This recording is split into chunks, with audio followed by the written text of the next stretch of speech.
Tension আর ভিড় থেকে ছুটি চাই, অথচ হাতের কাছে সময় বলতে একটা মাত্র দিন। ইতিহাসের পাতায় ডুব দিতে চান? তাহলে আপনার ডেস্টিনেশন হতে পারে কলকাতা থেকে মাত্র 1 ঘন্টা দূরত্বের মধ্যে স্থাপত্য ও ঐতিহ্যের শহর ব্যান্ডেল। এখানে রয়েছে মুঘল মিনার, এখানে রয়েছে পর্তুগিজ চার্চ আর প্রাচীন মন্দির, সব যেন একটাই ফ্রেমে। এই ভিডিওতে আমি দেখাবো কিভাবে সকাল থেকে সন্ধ্যা পর্যন্ত খুব সহজে আপনারা হংসেশ্বরী মন্দির, ব্যান্ডেল চার্চ, ইমামবাড়া ঘুরে আবার বাড়ি ফিরে আসতে পারেন।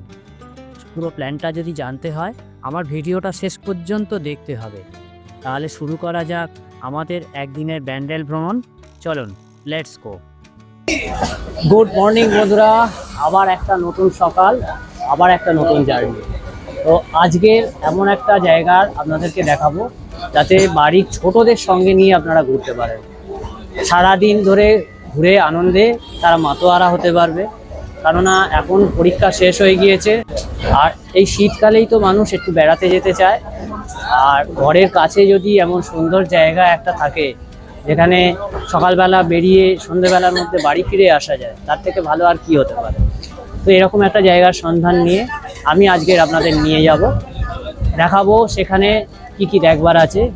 আপনাদের কাছে একটাই অনুরোধ, গোটা ভিডিওটা দেখবেন, স্কিপ করবেন না, তাহলে কিন্তু অনেক ইনফরমেশন আপনাদের মিস হয়ে যাবে। তো কথা না বাড়িয়ে চলুন। আমি এখন চলেছি 8টা 6 মিনিটের গেল কাটোয়া লোকাল করে। কোথায় নামবো, কিভাবে যাচ্ছি, সব কিছুই আপনাদেরকে আমি দেখাতে থাকবো।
নেমে গেলাম বাঁশবেড়িয়া স্টেশনে। আর এই বাঁশবেড়িয়া স্টেশন থেকেই আমাদের প্রথম গন্তব্য। আমরা যাব প্রথমে হংসেশ্বরী মন্দির। মন্দিরটা কেমন, কি বৃত্তান্ত, কিভাবে যেতে হয় বাঁশবেড়িয়া স্টেশন থেকে, সব কিছুই দেখাবো। তার আগে যেহেতু আমি অনেক সকাল সকাল বেরিয়েছি, আজকে ব্রেকফাস্ট করা হয়নি। আগে এখান থেকে স্টেশন থেকে বেরিয়ে ব্রেকফাস্ট করতে হবে। তো চলুন আগে ব্রেকফাস্ট করা যাক। কিছুটা জলখাবার খেয়ে নিলাম, পেট ভরে নিয়েছে। এবারে আমরা প্রথম গন্তব্য হংসেশ্বরী মন্দির, যার জন্য আমাদের এখান থেকে একটা টোটো ধরতে হবে। আমি যেখান থেকে জলখাবার খেলাম এটা মোটামুটি স্টেশনের কাছেই, স্টেশন থেকে খুব একটা দূরে নয়। তো বাঁশবেড়িয়া স্টেশনে নেবে, খাওয়া দাওয়া সেরে একটা টোটো করে নিয়ে চলুন হংসেশ্বরী মন্দির যাই। আচ্ছা, আমি একা যাচ্ছি না, আমার সঙ্গে আমার বন্ধু সায়নও যাচ্ছে। সায়নের নিজস্ব ইউটিউব চ্যানেল আছে, ও চ্যানেলের লিঙ্কটা কিন্তু আমি ডেসক্রিপশন বক্সে দিয়ে দেবো, সাবস্ক্রাইব করে নেবেন, খুব ভালো ভিডিও বানায়। আর আমরা দুজনেই যাচ্ছি, একটা টোটো করে নিয়েছি। সম্পূর্ণ হংসেশ্বরী মন্দিরের অবধি আমরা চলে যাব এই টোটো করেই। তো স্টেশনের ধার থেকেই আপনারা টোটো পেয়ে যাবেন, কোনো অসুবিধা হবে না।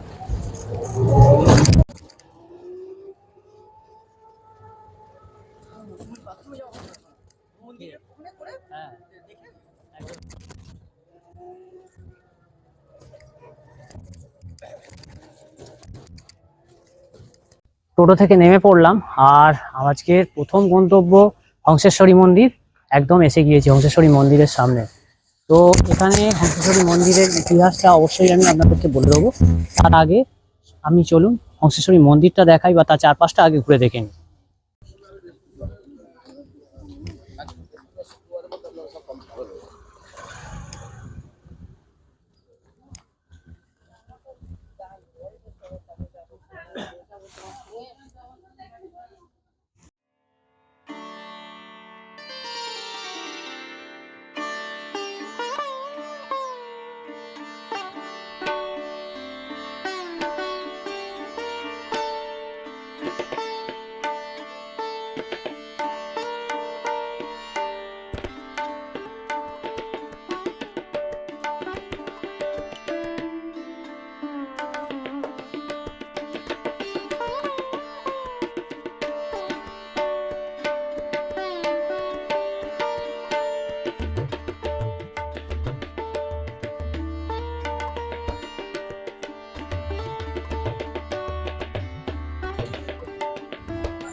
এখানে মন্দির কমিটির পক্ষ থেকে ভোগের ব্যবস্থাও আছে, 50 টাকা করে লাগে। আর মন্দিরের ইতিহাস বৃত্তান্ত 120 টাকার একটা বই আছে, আপনারা যদি আগ্রহী হন কিনে নিতেই পারেন এখান থেকে। তো এর পাশে একটা টেরাকোটার মন্দির আছে, চলুন সেই টেরাকোটার মন্দিরে একবার যাই।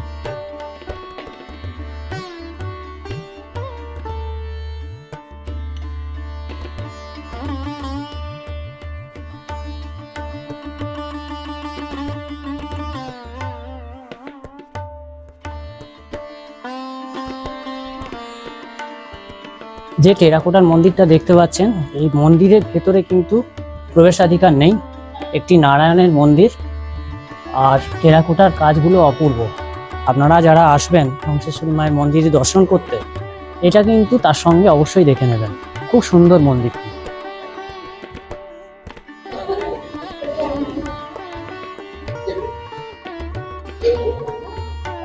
এই দুই মন্দিরেরই প্রাচীনত্ব নিয়ে কোনো সন্দেহ আপনার মনে জাগবে না, অনেক প্রাচীন মন্দির। আর এই মন্দিরের গায়ে কিছু লেখা আছে, হরপ্পুরি বাংলা হলেও এর কিন্তু ভাষাটা বাংলা নয়। তো কি ভাষায় লেখা এটা আমিও জানি না। তো যাই হোক, আপনারা যারা জানেন কমেন্টে একবার জানিয়ে দেবেন। আর ছবিটা তো দেখালাম, সেটা দেখে একবার বলবেন যে কি লেখা আছে। আমি এটা জানি না, তাই আপনাদেরকে বলতে পারলাম না কি লেখা আছে এখানে। আর এই মন্দির চত্বরটি অনেকটাই বড়, চারিদিকে ঘুরে দেখতে পারেন, ভালো লাগবে, সুন্দর লাগবে। আজকের আবহাওয়াটাও খুব সুন্দর আছে, ঘোরাঘুরির পক্ষে একদম আদর্শ জায়গা যাকে বলা চলে। এই হংসেশ্বরী মন্দির এসে কিন্তু মনটা খুব ভালো লাগলো আমার। আমি জানতাম না এত সুন্দর হংসেশ্বরী মন্দির, আমি নাম শুনেছিলাম, এই প্রথম দেখলাম, সৌভাগ্য হলো। আপনারাও আসুন, ঘুরে যান। এই মুহূর্তে মন্দিরের পেছন দিক দিয়ে মন্দিরটাকে প্রদক্ষিণ করছি আমি। বেশ সুন্দর জায়গা, এখানে ইট দিয়ে পাতা রাস্তা আছে, আর চারপাশে সুন্দর একটা বাগান করা, ঘাসের লন আছে সুন্দর, সুন্দর লাগছে দেশ দেখতে। তো ঘুরে ঘুরে বেড়াই আর আপনাদেরকে দেখাই।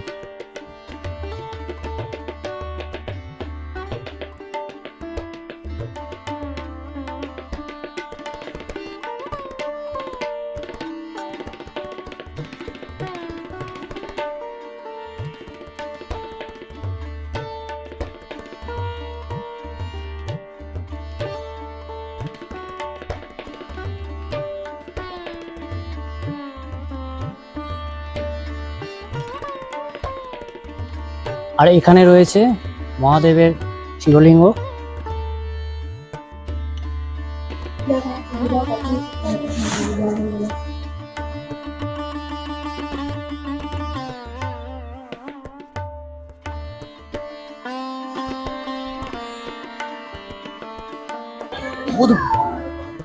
এই যে জায়গাটা দেখছেন, জায়গাটা যথেষ্ট পরিষ্কার পরিচ্ছন্ন। আর এখানে ভোগ বসে খাওয়া যায়, এই জায়গায় বসার জায়গাও আছে, এখানে বসে আপনারা ভোগ খেয়ে নিতে পারেন। ভোগ 12টার সময় দেয়, আর তার আগে কুপন কেটে নিতে হবে। আপনাদের তো বলেই দিয়েছি যে 50 টাকা মতন এই ভোগ প্রসাদের জন্য লাগে।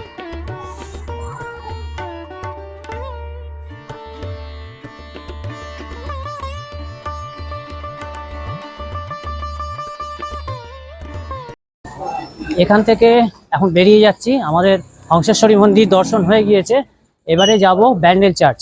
তো ব্যান্ডেল চার্চ এখানে কি করে যাব আমি আপনাদের বলে দিচ্ছি। আপাতত একটা টোটোয় উঠেছি, এখানে আমাদের একটা মোড়ে নামিয়ে দেবে, দিল্লি জিটি রোডের ওখানে। সেখান থেকে আমরা অটো পেয়ে যাব একদম সরাসরি ব্যান্ডেল চার্চ চলে যাওয়ার। তো ব্যান্ডেল চার্চ যাই, আর রাস্তা কিভাবে যাচ্ছি না যাচ্ছি, কত টাকা লাগছে সবই আমি শেয়ার করে দেবো।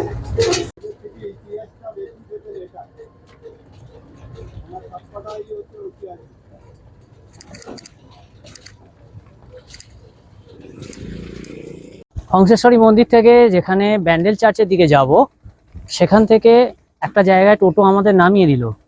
তো এখান থেকে অটো ধরে নেব। তার আগে হুগলি নদীর ধারে এসে পৌঁছেছি। আর এখানে হুগলি নদীর সৌন্দর্যটা ছোট করে একবার দেখিয়ে দিই আপনাদেরকে। দূরে দেখুন তৈরি হচ্ছে ঈশ্বরগুপ্ত সেতু, দ্বিতীয় ঈশ্বরগুপ্ত সেতু। এই সেতুটি তৈরি হয়ে গেলে যানজট আরো কমে যাবে এবং যোগাযোগ ব্যবস্থা আরো সুন্দর হয়ে যাবে। প্রথম ঈশ্বরগুপ্ত সেতু তো রয়েছে, তার সঙ্গে তার পাশে আরেকটি সেতু তৈরি হচ্ছে। আর ওইদিকে রয়েছে উত্তর 24 পরগনা, ওখান দিয়ে খুব সহজে আপনারা কল্যাণী চলে যেতে পারবেন। আর এই দিকটায় সোজা চলে গেলে আমরা ব্যান্ডেলের দিকে চলে যেতে পারবো। আমরা ব্যান্ডেল চার্চ যাওয়ার অটো পেয়ে গিয়েছি, আর এই অটো করে এখান থেকে আমরা ব্যান্ডেল চার্চ চলে যাব। আপনারা যেখানে আমি দেখালাম যে গঙ্গার ধারে নেমেছিলাম, ওখানেই থেকেই অটোগুলো পেয়ে যাবেন ব্যান্ডেল চার্চ যাওয়ার। আর এর ভাড়া নেয় 18 টাকা করে, আর মাত্র 18 টাকা ভাড়ায় আপনারা সরাসরি ব্যান্ডেল চার্চ চলে যেতে পারবেন। ব্যান্ডেল চার্চে কিন্তু একটু সময় লাগবে, কারণ জায়গাটা অনেকটা বড়। চলুন পরবর্তী গন্তব্য ব্যান্ডেল চার্চ।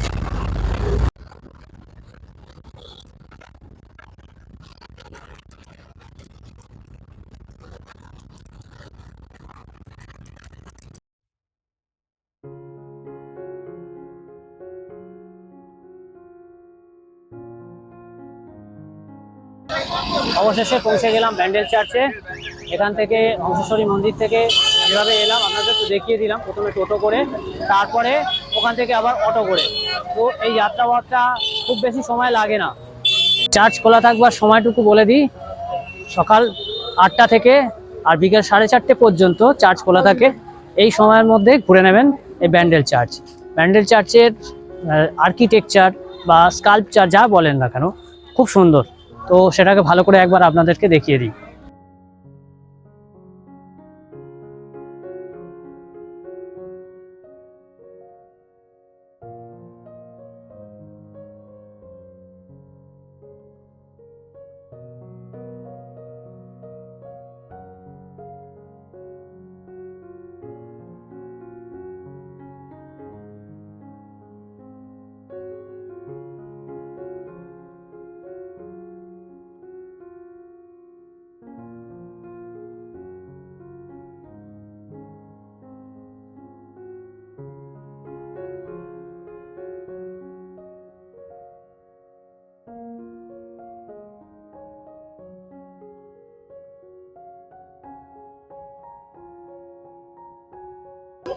আচ্ছা, চার্চের তো দেখবই, তার আগে এখানে খুব সুন্দর করে একটা পার্ক মতন করে রেখেছে, কিন্তু ভেতরে ঢুকবার যে রাস্তা সেগুলো তালা চাবি দেয়া, সেখানে ভেতরে ঢুকতে পারছি না, কিন্তু বাইরে থেকে খুব ভালোভাবেই দেখা যাচ্ছে যে খুব সুন্দর করে সাজানো আছে।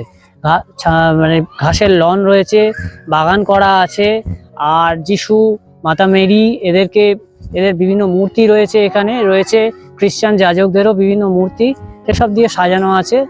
আর পাম গাছ আছে, এগুলো দিয়ে খুব সুন্দর করে এখানে সাজিয়ে রেখেছে। তো এটা একবার আগে দেখে নিই, তারপরে আপনাদের চার্চের ভেতর নিয়ে যাব। আর চার্চের ছোট একটা ইতিহাস আছে, সেটাও আমি বলে দেবো আপনাদেরকে।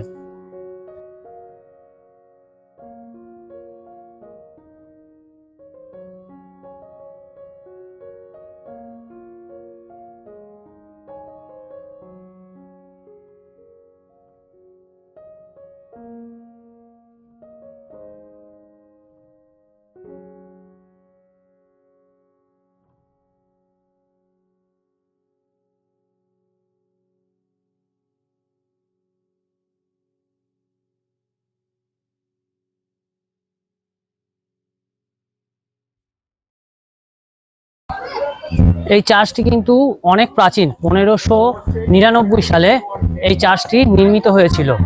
তার মানে আজ থেকে প্রায় 500 বছরের ওপর এই চার্চের বয়স। তো চলুন ভেতরের দিকে একবার যাই, গিয়ে চার্চের ভেতরটা একবার দেখি।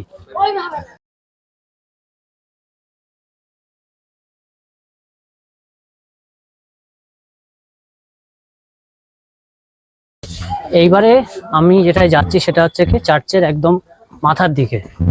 তো এখানে সিঁড়ি ভেঙে উঠতে হবে। যদি আপনাদের বয়স্ক লোক না থাকে সঙ্গে, কোনো অসুবিধাই হবে না এখানে যেতে। তো চলুন ভেতর দিকে না গিয়ে আমি চার্চের মাথার দিকে একবার যাই। ভেতরে ফটো তোলা নিষিদ্ধ আছে, সেখানে গিয়ে দেখাতে তো কিছু পারবো না, তাই চলুন ওপরের দিকটাই একবার যাই।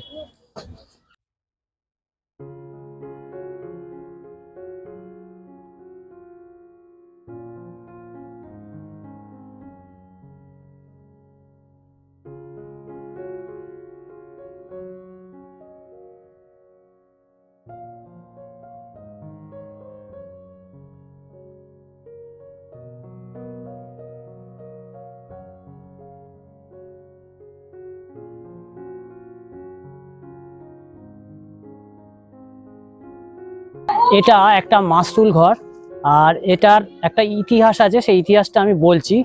তার আগে ভেতরে মাস্তুল ঘরের ভেতরে একটা ছোট্ট মিউজিয়াম করা আছে, সেটাকে একবার দেখে আসি চলুন।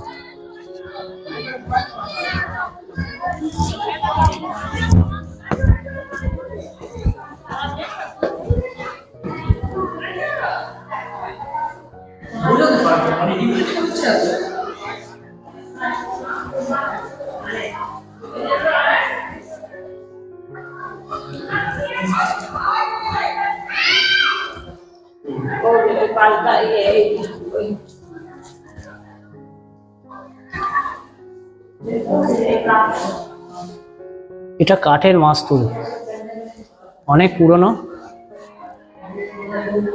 এটার ইতিহাসটা বাইরে লেখাও আছে, আপনারা দেখে নিতে পারবেন, তাও আমি একবার বলে দিচ্ছি আপনাদেরকে। এখানে ছোট একটা ইতিহাস আছে। 1655 সালে কোনো এক গ্রীষ্মে একটা সুবৃহৎ পর্তুগিজ জাহাজ বঙ্গোপসাগর থেকে এই হুগলি নদীর দিকে ঢুকছিল, সেই সময় প্রবল ঝড়ের মুখে পড়ে। তো জাহাজের ক্যাপ্টেন ধর্মপ্রাণ ছিলেন, তিনি প্রার্থনা করেন যে ঝড়ের হাত থেকে যদি ঈশ্বর তাকে রক্ষা করেন, প্রথম যে গির্জাটি তিনি দেখতে পাবেন সেই গির্জায় তিনি কিছু না কিছু দান করে যাবেন।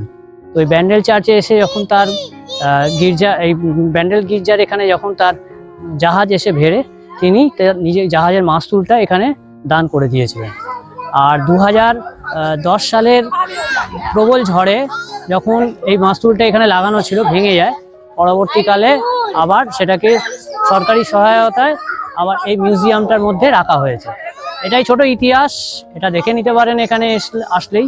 আর ভেতরে কিন্তু খুব বেশি ছবি তুলতে দিচ্ছে না, তাই ভেতরে ছবি তোলার বেশি করে ভিডিও করা আমি করতে পারলাম না। যেটুকু করতে পারলাম আপনাদের দেখিয়েছি। ব্যান্ডেল চার্চের জন্য এটুকুই ভ্রমণ। বন্ধুরা, অবশেষে চলে এলাম ব্যান্ডেল চার্চ থেকে ইমামবাড়া, হুগলির ইমামবাড়া। কি করে এলাম? ব্যান্ডেল চার্চের ওখান থেকে আপনারা অটো বা টোটো পেয়ে যাবেন। নামবেন হচ্ছে কি চকবাজার, চকবাজার থেকে নেমে 5 মিনিট হাঁটা পথের দূরত্ব। সেইখান থেকে আপনারা লোককে জিজ্ঞেস করলেই দেখিয়ে দেবে। বিরাট সাদা একটি বাড়ি, এটাই হচ্ছে ইমামবাড়া। একদম সামনে এসে গেছি। আর ওইদিকে রয়েছে হুগলির বিখ্যাত সেই সেতু, সম্প্রীতি ব্রিজ। তো দুটোই দেখাই আগে বাইরে থেকে, তারপরে আমি ইমামবাড়ার ভেতর ঢুকবো। আচ্ছা, ইমামবাড়ার ভেতর ঢুকতে কিন্তু টিকিট লাগবে। ব্যান্ডেল চার্চ বা হংসেশ্বরী মন্দিরে টিকিট না লাগলেও এখানে কিন্তু ঢুকতে 10 টাকার টিকিট লাগে, এটা বলে দিলাম। আগে বাইরে থেকে দেখাই।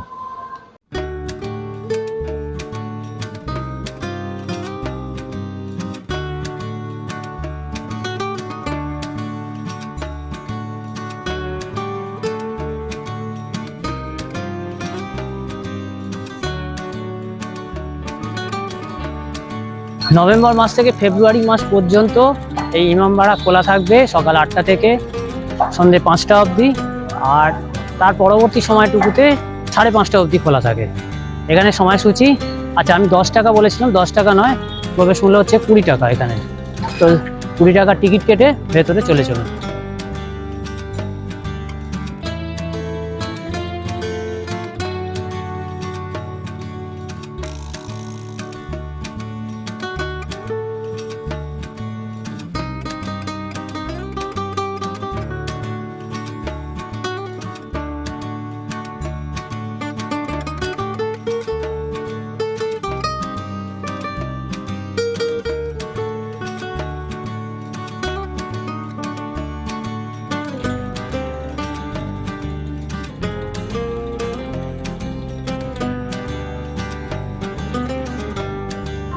ইমামবাড়ার বৈশিষ্ট্য, ইমামবাড়া কিন্তু অ্যাকচুয়ালি কোনো মস্ক নয়, মানে মসজিদ নয়।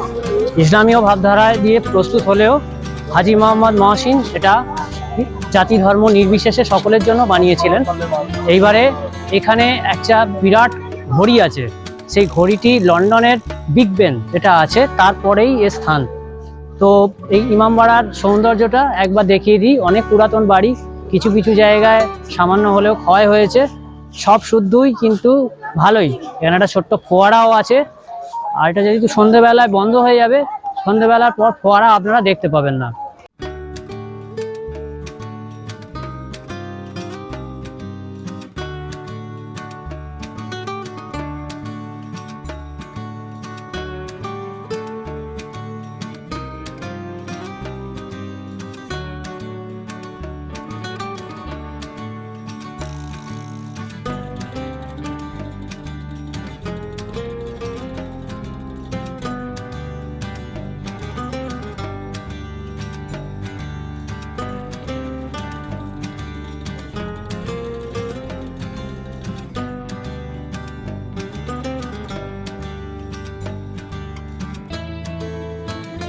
এখন আমরা সূর্য ঘড়ি দেখতে যাচ্ছি, যেটাকে এখানে সানক্লক ইংরাজিতে বলা হচ্ছে, সানক্লক। সেই সূর্য ঘড়ি দেখতে আমরা এদিকে যাচ্ছি। এই ইমামবাড়ার ভেতরেই রয়েছে সেই বিখ্যাত সূর্য ঘড়িটি। চলুন একবার এক ঝলক দেখে নেওয়া যাক। আর ভালো কথা, এটা কিন্তু একদম হুগলি নদীর তীরে অবস্থিত। আজ এখান থেকে হুগলি নদী আর সম্প্রীতি ব্রিজ, নৈহাটির বিখ্যাত সম্প্রীতি ব্রিজ দুটোই দেখা যাবে। এদিকে কিন্তু গঙ্গার ঘাটও রয়েছে। সেই গঙ্গার ঘাটটা একবার আপনারা চলুন দেখে নিই। আর ওখানে সম্ভবত বোট রাইডও করা যায় নদীতে। তো সেখানে যদি বোট রাইডের কি খরচ আছে আমি যদি জানতে পারি আপনাদের সঙ্গে অবশ্যই শেয়ার করে দেবো। এখানে এসে চাইলে আপনারা বোট রাইড করতে পারেন। বোট রাইডের জন্যে 60 টাকা মাথা পিছু লাগে এবং 6 জনের এই হলে তবেই ওরা নিয়ে যায় 60 টাকা করে। আর আপনারা যদি 2 জন থাকেন সেক্ষেত্রে 250 টাকা লাগবে। তো এইটা ভাড়া, আপনারা যদি ইচ্ছা করেন এখানে বোট রাইড করে নিতেই পারেন। এছাড়া এইখানে দিয়ে আপনারা অনেক ছোটোখাটো স্ন্যাক্স খাবার পেয়ে যাবেন। আর ভেতরে টয়লেটেরও সুব্যবস্থা আছে দেখলাম। তো সব মিলিয়ে কিন্তু ঘোরার পক্ষে খুব সুন্দর জায়গা। কিন্তু ওই বিকেল 5টা অবধি টাইম এইটা কিন্তু মেনটেন করবেন। অনেকে একদম শেষকালে এই ইমামবাড়ায় আসেন। তো ইমামবাড়ায় আসবার সময়টা কিন্তু মনে রাখবেন, বিকেল 5টা অবধি খোলা থাকে। আর দূর থেকে এই ইমামবাড়ার ছবি আপনাদের সামনে আমি তুলে ধরলাম।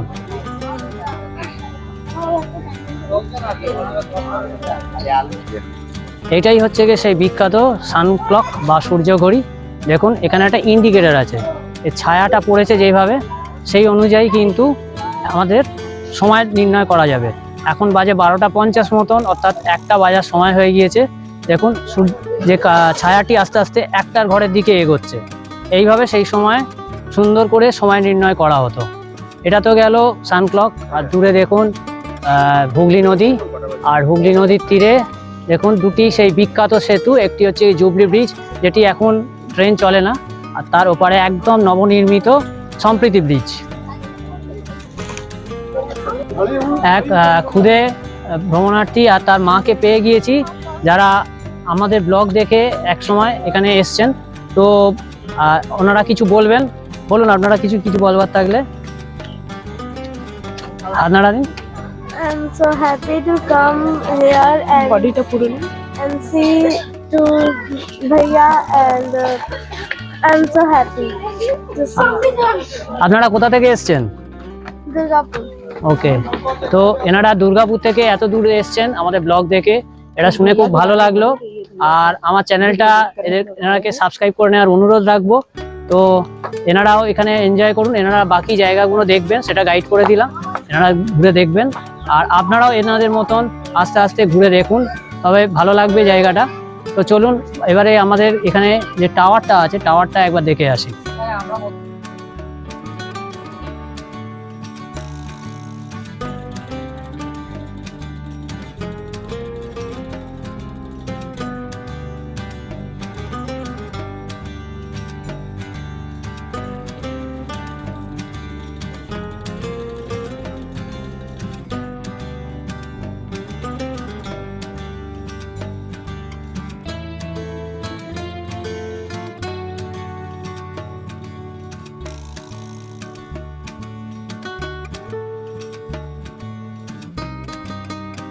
রয়েছি ইমামবাড়ার সব থেকে উঁচু জায়গা, অর্থাৎ ক্লক টাওয়ার। তার ভেতর দিয়ে ঢুকছি। এখানে সিঁড়ি আছে, সেই সিঁড়ি গোল সিঁড়ি দিয়ে ঢুকতে হবে, সেটা একবার দেখাই। চলুন, এরকম সিঁড়ি ঘুরে ঘুরে যেতে হবে। এখানে কিন্তু পায়ের সমস্যা থাকলে ওটা একটু শক্ত।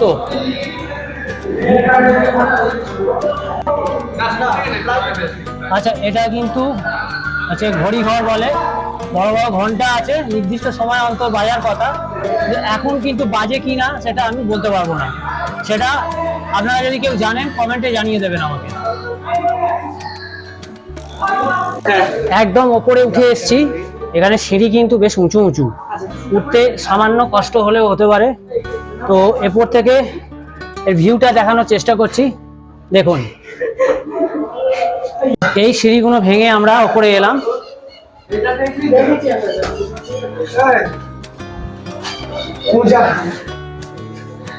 নতুন রং করলো পুরো শেষ। সেগুলো দেখাবে নাকি? না এগুলো দেখাতে কি হবে? ওপর থেকে নদীর ভিউটা শুধু একবার দেখুন, আর নিচে গঙ্গার ঘাটও দেখা যাচ্ছে, বহমান হুগলি নদী। আর একদম আমরা ওপর থেকে দেখছি, সেটা দেখুন। আমরা অনেক উঁচুতে উঠেছি কিন্তু এই ওয়াচ টাওয়ারের।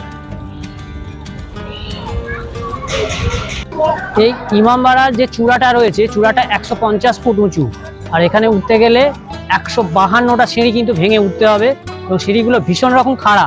কি সায়ন, কিরকম উঠতে গিয়ে কিরকম লাগলো? হ্যাঁ দাদা ঠিকই বলেছেন, শুরুর দিকে একটু ঠিকঠাক লাগলেও পরের দিকে কিন্তু বেশ খারাপ লেগেছে। বেশ খাড়া, এবং যাদের পায়ে অসুবিধা আছে আমি রেকমেন্ড করবো না তাদেরকে উপরে ওঠার, কষ্ট হবে কিন্তু উঠতে গেলে। তো চলুন এবারে এখান থেকে বেরিয়ে যাব। বেরিয়ে আমাদের গন্তব্য আর একটা আছে, সেটা এখন বলছি না, সেখানে গিয়ে দেখাবো। সারপ্রাইজ আপনাদের জন্য। ইমামবাড়া থেকে বেরিয়ে পড়েছি, এবারে গন্তব্য চুঁচুড়া ঘাট। এই চুঁচুড়া ঘাটে কেন যাচ্ছি তার প্রধান উদ্দেশ্য হচ্ছে কি গঙ্গায় নৌকো ভ্রমণ। চুঁচুড়ার এই ইমামবাড়া থেকে নৌকো ভ্রমণ হয়, কিন্তু সেটা ওই ঘুরে বেড়াবে, কিন্তু নদী পারাপার করবার যে আনন্দটা সেটা একমাত্র ওই চুঁচুড়া ঘাট থেকেই আমরা পেতে পারি। আর ওপারে গিয়ে নৈহাটির ঘাট এবং সেখানে বড়মার মন্দির। বড়মার মন্দিরে ঢুকবো না, কারণ এর আগে ভিডিওতে আমি বড়মার মন্দির দেখিয়ে এসেছি। আমি লিঙ্ক ডেসক্রিপশন বক্সে রেখে দেবো, আপনারা দেখে নিতে পারেন। তো ওখান থেকে আমরা নৈহাটি স্টেশনে পৌঁছে গিয়ে এই ভিডিওটা শেষ করে দেবো। তো ততক্ষণ আমাদের সঙ্গে থাকুন এবং এই যাত্রাপথের সৌন্দর্যটা নিতে থাকুন।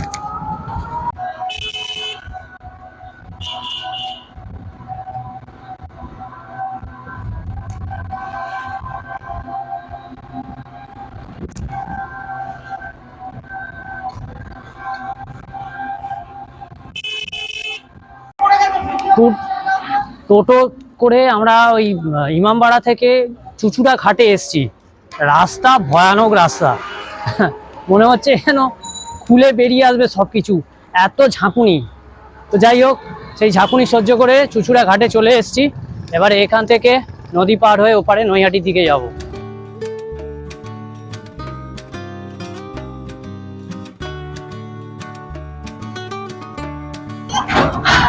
নৈহাটি চুঁচুড়া যে লঞ্চ পারাপার হয়, সেই লঞ্চের ভাড়া 8 টাকা। সেই লঞ্চে এখন উঠেই পড়েছি, ছেড়ে দেবে। আর আমরা ওপারে বড়মার যে ঘাট আছে নৈহাটির, সেই ঘাটে গিয়ে নামবো। ওপারে রয়েছে নৈহাটির ঘাট, আর এপারে চুঁচুড়ার ঘাট। আর এইটা হচ্ছে কি আমাদের যে লঞ্চে আমরা উঠেছি সেই লঞ্চ। ভালোই ভিড় হয়ে গিয়েছে, এখনই ছেড়ে দেবে।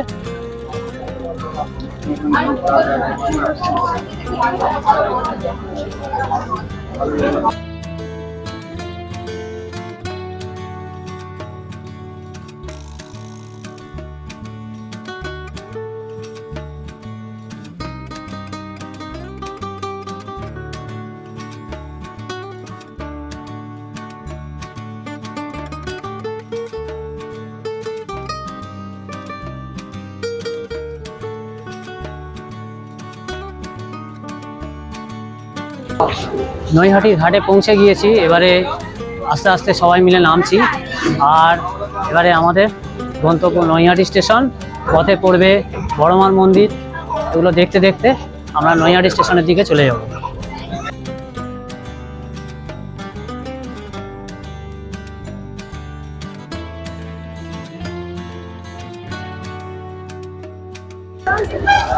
আজকে শনিবার, আজকের মন্দিরে প্রচুর ভিড় থাকে, আর তার জন্যে এই লাইনটা পড়েছে শুধু দেখুন। একদম লঞ্চ ঘাট থেকেই এই লাইন শুরু হয়েছে মন্দির অবধি। অর্থাৎ এখন যারা লাইন দিয়েছে লঞ্চ ঘাটের দিক থেকে, তাদের কিন্তু ঢুকতে ঢুকতে বিকেল হয়ে যাবে।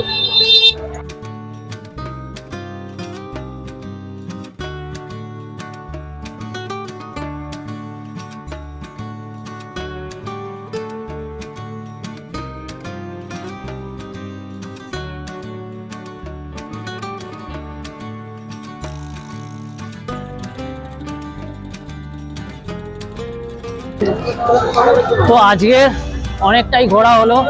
সকালবেলা হংসেশ্বরী মন্দির, তারপর ব্যান্ডেল চার্চ, তারপরে ইমামবাড়া, শেষে হুগলি নদী পার হয়ে নৈহাটি বড় মা মন্দিরের পাশ দিয়ে যাওয়া। তো এইভাবে ঘুরতে ঘুরতে নৈহাটি স্টেশনের কাছাকাছি এসে গিয়েছি, আর এইভাবে আমাদের ভিডিওটা এখানেই শেষ করতে চলেছি। ভিডিওটা কেমন লাগলো অবশ্যই আমাকে জানাবেন। আপনাদের কাছে আমার একটাই অভিযোগ, আপনারা ভিডিওটা পুরো দেখেন না, লাইক দেন না, সাবস্ক্রাইব করেন না। এটুকু করলে কিন্তু আমার চলার পথে অনেকটা উপকার হয়, এর জন্যে আলাদা করে কিছু করতে হয় না।